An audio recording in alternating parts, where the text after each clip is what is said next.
Well, this is part 2 of verifying trigonometric identities, and what we're going to do here is just give you some more skills, some more things that you can use in order to verify identities. Okay, let's look at example 5, and that's combine fractional expressions. There's those fractions again.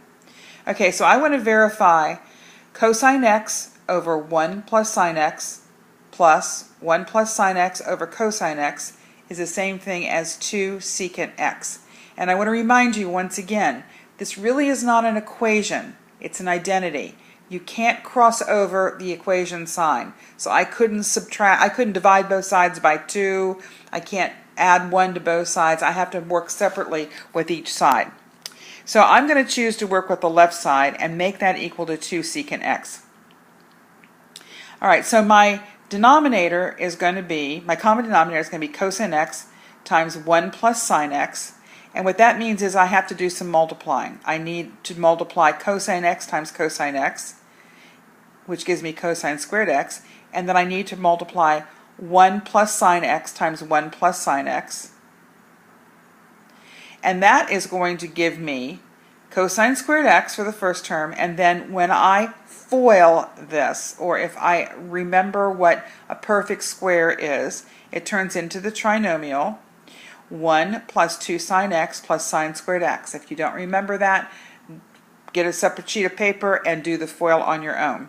Okay, and the denominator is going to be cosine x 1 plus sine x. And here's a little hint. When you have factors, don't multiply them together until you have to. So keep it cosine x times 1 plus sine x by itself. So now my cosine squared x plus sine squared x turns into a 1, and then I have 1 plus 2 sine x in my numerator, and a cosine x times 1 plus sine x in my denominator.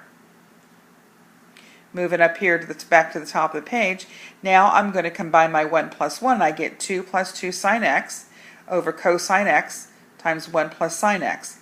Factor out a 2. I have 2 times 1 plus sine x over cosine x times 1 plus sine x. The 1 plus sine x cancel out, so I have 2 over cosine x.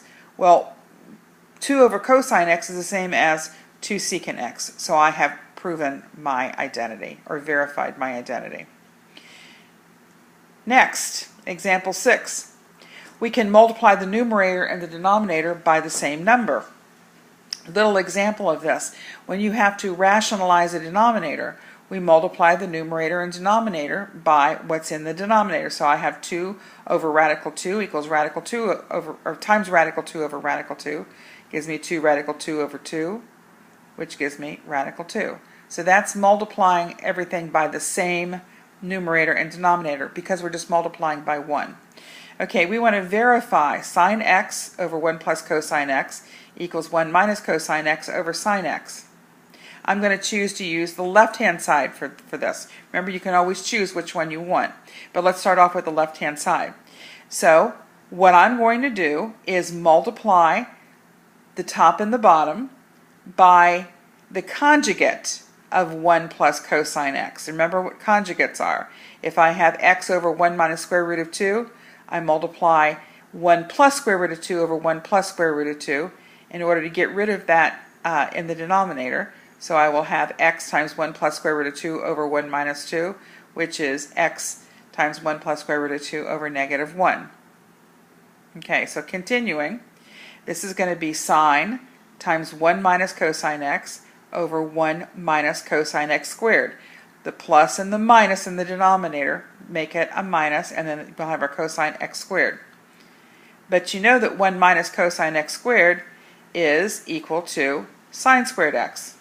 Okay, I'm sorry, 1 minus cosine squared x is equal to sine squared x. So I'm going to substitute that, and now I can do some canceling. My sine x cancels with my sine squared x, leaving me sine x in the bottom. So I have 1 minus cosine x over sine x equals 1 minus cosine x over sine x. Now, this is going to be your turn. What I want you to do is take a moment and look at the right-hand side of the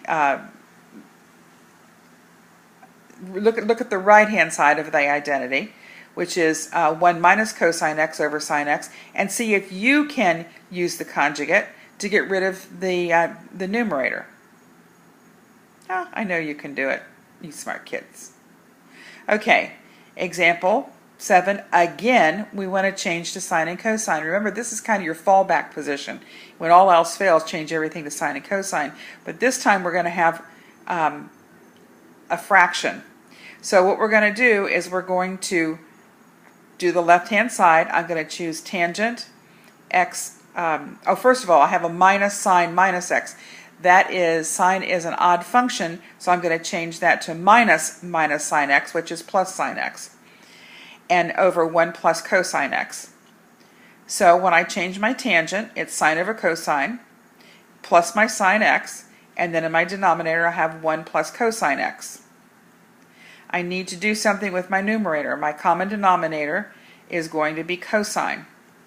So I'll have sine x plus sine x times cosine x over cosine x for my numerator. And then my denominator would still be 1 plus cosine x. Looking at the numerator of the numerator, I have, I'm going to factor out a sine x, so I have sine x times the quantity 1 plus cosine x, still over cosine x, and the whole thing over 1 plus cosine x. Okay, let's move it back up here. Now what can I do?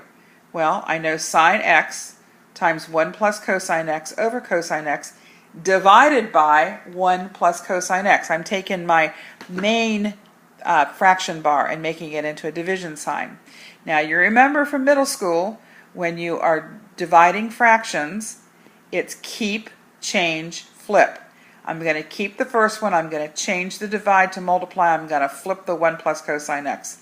So that's going to give me sine x times 1 plus cosine x over cosine x times 1 over 1 plus cosine x, and I'm going to put parentheses around that just to make sure that I keep everything together. Now I can cancel those, so I have sine x over cosine x, and that's the same thing as tangent x, which is what I'm trying to prove. Alright, last example, working both sides separately. I want you to know that this is your last resort. I really would prefer that you work one side or the other, but if you have a problem that's so difficult that you can't get to it, start working one side and then stop at some point, work the other side, and see if you can make a match in the middle. So, remember, you can't cross over the equal sign. You've got to keep the left-hand side completely by itself, the right-hand side completely by itself. If you're dealing with an equation, you can multiply both sides by the same thing. Can't do that here. This is not an equation, it's an identity. So we want to verify 1 over 1 plus cosine theta plus 1 over 1 minus cosine theta, and we want to prove that that's equal to 2 plus 2 cotangent squared theta. So I've made these in two different colors to keep them separate. So let's start with the left-hand side. My common denominator is going to be 1 plus cosine theta times 1 minus cosine theta, and which means I'm going to have to do some crossovers here. So I will have 1 minus cosine theta plus 1 plus cosine theta over my denominator. Now, remember, when you have, this is the difference of squares. Remember that from Algebra 1 and Algebra 2. If I have 1 plus x times 1 minus x, it collapses down to 1 minus x squared. So this is going to be, if we look at, let's look at the top first of all. Let's look at the bottom. Sorry about that. Arrow in the wrong place. So that's going to be 1 minus cosine squared theta when you multiply out the denominator. Foil it if you have to. Okay? Now my minus cosine theta and plus cosine theta go away, and I have 1 plus 1 is 2. Now I'm getting closer to the right-hand side, so let's go ahead and work on it. And what I'm going to do is change my cotangent to cosine over sine. And I'm going to put a 1 under my 2 just to remind me that I have to have a common denominator, which is going to be sine squared theta. So I'm going to have to multiply the sine squared theta times the 2 here to get 2 sine squared theta plus 2 cosine theta squared theta over sine squared theta. Now let's take a 2 out of the top. So we have 2 times sine squared theta plus cosine squared theta, which is equal to 1. So I will have 2 over 1 minus cosine squared theta, which matches up what I have here. So I've taken one halfway down and the other halfway down. If I wanted to take the left-hand side all the way down, all I would do is start where I left off and work right back up to the top. Okay, do your checkpoints. See you in class.